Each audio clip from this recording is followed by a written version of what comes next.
What's up, guys? Meredith Foreman here inside the PNC Bank Sports Corner. Mac Jones was once again QB1 for the Patriots during OTAs as the offense acclimated to Bill O'Brien. Our George Blechy was joined by Zach Cox and Dakota Randall to break down their takeaways during practice at Gillette Stadium. George Blechy here with Zach Cox and Dakota Randall. Day 2 of Patriots OTAs open to the media. Bill Belichick classified it as a teaching day, low tempo day. But guys, first look at the Patriots first round draft pick, Christian Gonzalez at corner. Looked tall, Zach. What were your first impressions of him? Looked tall, looked fluid, looked athletic. Those were really all of the attributes that you heard about him coming out of the draft. And a big question with Gonzalez, who was not here at the practice we were able to watch last week, is this guy going to be a day one starter, or are the Patriots going to kind of work him in a little bit slower? Still don't know the exact answer to that, but he definitely seems to be on that proper track there. The first time we saw the Patriots defense out here in 11-on-11s, Christian Gonzalez was in there with that top unit opposite Jonathan Jones. Also saw Jack Jones working in opposite him a little bit later. Obviously a long way to go before the season starts, but this certainly seems like a player who's going to help the Patriots right away. Dakota? Yeah, I think, it's tough, right? You don't want to make too many bold proclamations off of an OTA practice, especially one where you was going up against kind of a JV receiver team. The Patriots had a lot of their top receivers out. But, I agree with Zach. I think he comes as advertised in terms of the size and the athleticism. I think the biggest thing for me, when you look at him, you just think he looks the part. So we'll have to see as spring and summer goes on, how well he really plays. But it's a good first impression for us seeing him. What I took away standing next to Jalen Mills, who's been slotting it at safety plenty. We've seen Jalen Mills 6 foot, looks small next to Gonzalez. And as Kyle Duggar put it, makes everything look effortless. Everything, including how he runs. All right, the offense, for me, my first time seeing it in 2023 with Bill O'Brien, a sight for sore eyes. It looks like an NFL offense, even with the top receivers being Demario Douglas, Keyshawn Boutte, Malik Cunningham. What has stood out to you now, second time seeing this offensive group? It's what Mac Jones said last week. He said it feels normal working with Bill O'Brien, and that's really what we've seen in these 2 open practices. This isn't the Patriots going out here and connecting on 60-yard bombs every play, but it just looks like a standard, normal, functional NFL offense. You don't see the blown assignments and the miscommunications and the frustration that we really saw all last spring and last summer and last season.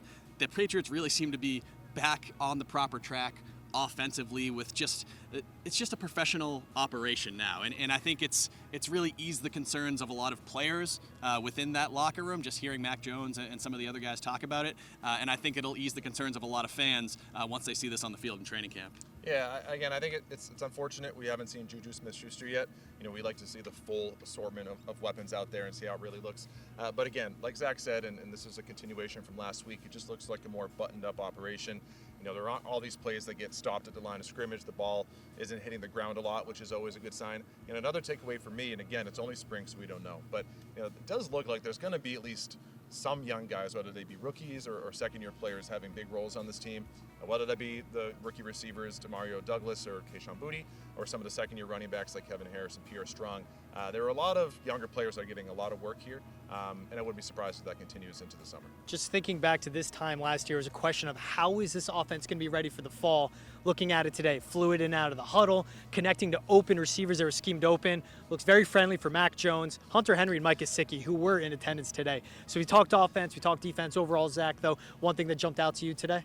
Other than the ones we've already touched on, I think Marte Mapu, the Patriots' third-round draft pick, going to be a really interesting player to watch in training camp. He's listed as a linebacker. We saw him play linebacker last week, saw a little bit of that today, but also saw him bump back, even play some free safety.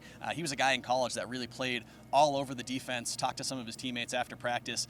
They say they're pretty intrigued with his kind of multi-positional capabilities. Obviously, that's something that Bill Belichick loves in his defensive players. And even though he's been wearing the red non-contact jersey, he's working his way back from pectoral surgery, he's been heavily involved in these practices, and I think he's a guy who could also have a rather significant role early on.